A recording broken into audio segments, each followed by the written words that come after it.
Längst ut, Jenny Kjell från Motorsportklubben Hammarhemda. Svarta Fabel som stått på och tar sig hela vägen fram.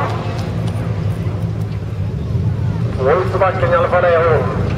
Kjell där. Och ska vi se vad som händer när hon kommer tillbaka. På målen.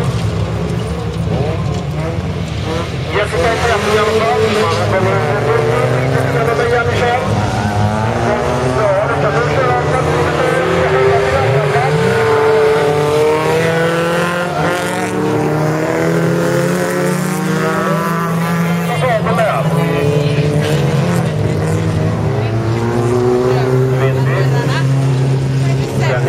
Det är inte första fotbollstävlingen där.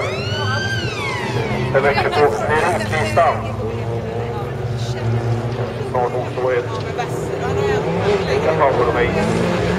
Sjöland i friskvärdet.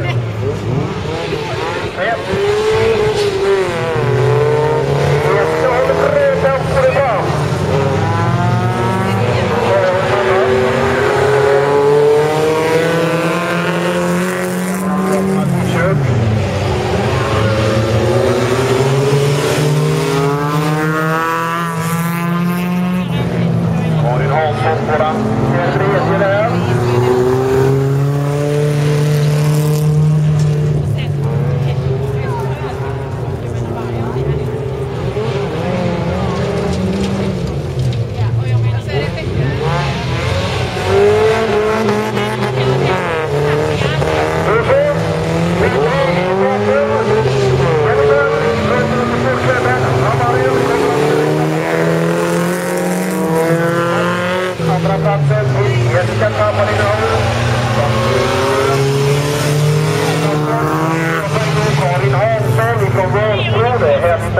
Geografiskt spridning i Israel, precis vad det ska vara.